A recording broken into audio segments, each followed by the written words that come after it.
Good evening and welcome to A Woman's Perspective. If you think Bill O'Reilly is looking out for you, forget it. I'm looking out for you. Your business is my concern, whether it's personal, whether it's professional, or whether it's family. And thus, business and life is stress. And that's why my guest tonight is Amy Pontiff. Amy is a licensed massage therapist with a Le Bijou Salon and Day Spa. And Amy is going to tell us how she can help us relax and how we can help ourselves relax. Because stress, Amy is my massage therapist. And guys, stress is my middle name. Yes, stress is probably my last name, my middle name, my first name. Martin says it's, I'm sure Martin thinks I'm 108 pounds of it. So, Amy, first of all, what does stress do to a person's body? Stress wreaks havoc on a person's body. It sends you into what we call the fight or flight mode, which is like basically your body's basic survival mode. So everything increases, your heart rate, your respiration, everything increases. Stress hormones are secreted into your body. So it's really, really terrible for the body. I'm sure it is. Now tell me, what are the different types of massage? Well, there are many different types of massage. The basic relaxation massage is called a Swedish massage, and that's what most people come in expecting. Most people want deep tissue, but deep tissue is a lot of deeper work on the deeper muscles, and a lot of people just can't handle that. So we suggest you start out with a Swedish if you've never been massaged before, and then work your way out from there. Okay, but let's talk about that. Because is that what you give me, a Swedish massage? Yes, that's what I give you, a Swedish God, massage. A trip to Europe, all with Amy. Okay, so a Swedish massage, where do you start? I usually start with the head, but as you know, with you, we can't start with your head. Okay, let's tell the audience we can't start with my head because I'm always getting color. It's not my fault. No. This is yes, it's God. Okay, so all right, let's go back. So we start. Where do you start with me? Every massage therapist is different. With my massage, I like to start on the face and the head because I like to start relaxation from the top down. So I start with the face and then work the scalp, and then the neck and the shoulders, and then work from there. Arms, legs, then I flip you to your back, and then, work the back of the body. Okay, so arms and legs, we've talked about this before.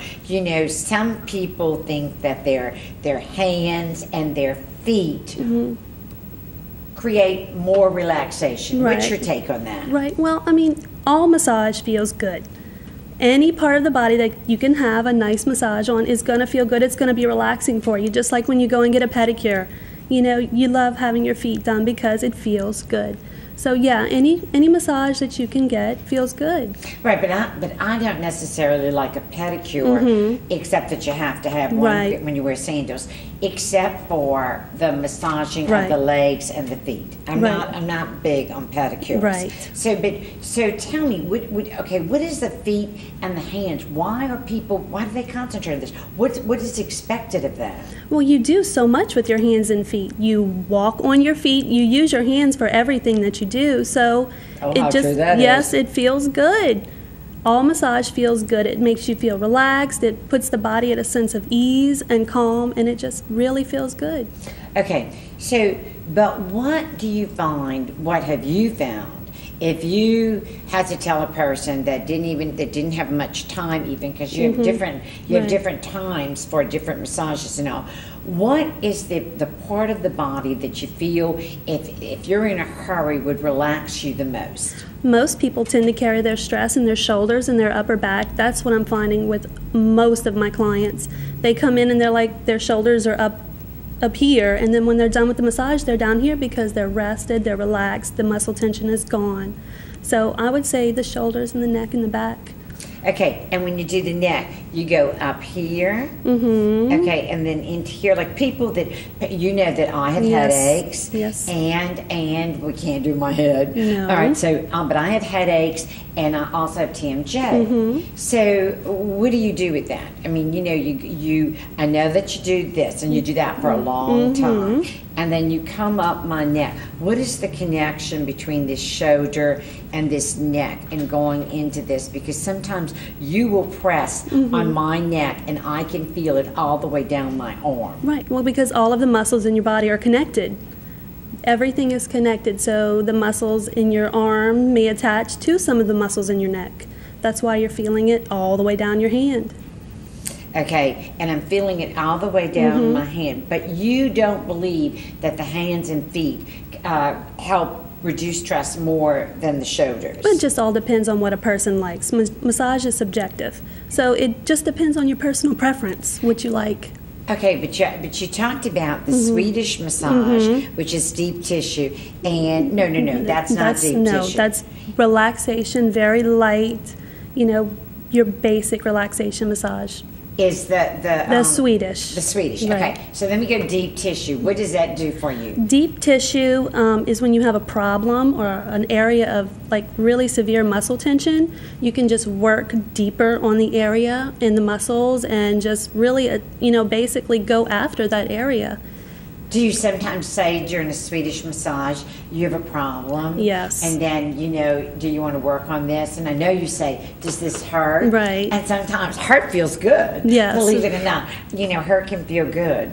So, okay, now to explain the stones. The hot stone massage. Yeah, the hot stones. The basic principle behind the stones is the stones retain heat. So when we do a hot stone massage, we place them sometimes along your back, and then the heat it kind of really melts the tissue and it makes it easier to work. Okay, so but you place them, but do you use them in the massage? Yes, absolutely. The stone is used as an extension of your therapist's hand, and it feels really good. Okay, now maybe I've had that out of town. I know I've never had that with you. So what I'm trying to remember is, do we use those stones the whole massage, or we use your hands in the stones? With me, I alternate my Swedish massage in my deep tissue, so in my hot stone, so I'm using both. I'm warming up the tissue with my hands, and then I go in with the stones, and then I go back over the tissue with my hands again, just to be sure that everything's been worked properly. Because body heat. Okay, because can the stones, except for the heat, actually do as much as your hands? You can use them in certain areas if you need to, but I prefer to use my hands.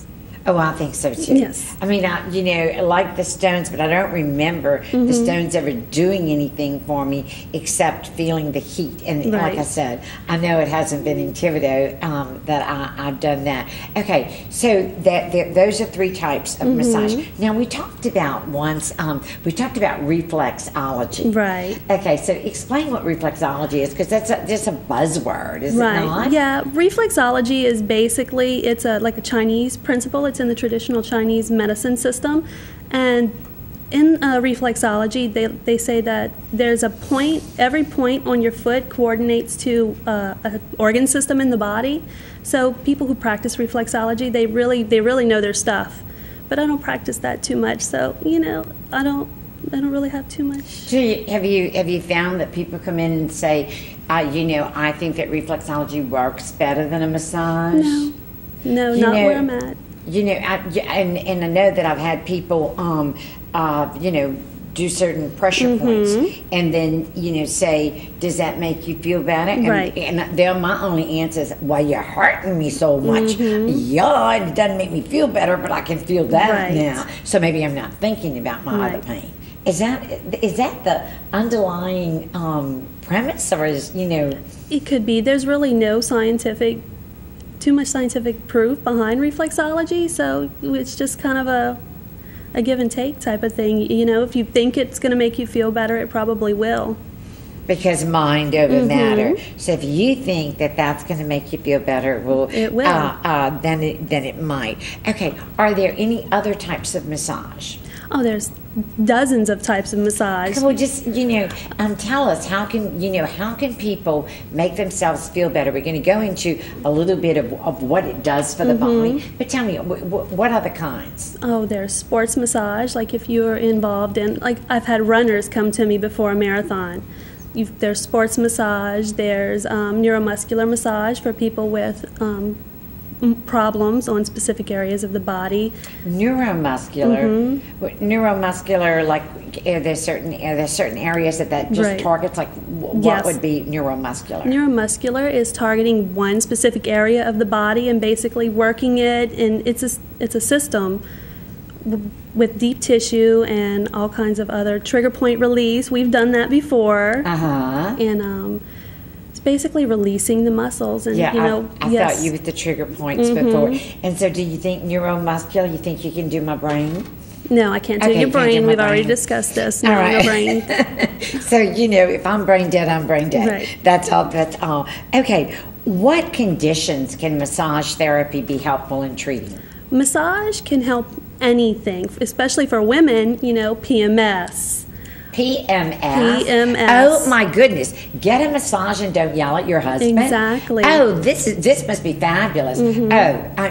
Chip's going to send me to you in the morning. I know, right? Yes, PMS, any stress-related problems, but also anxiety, depression, the whole gambit. Massage is good for everything.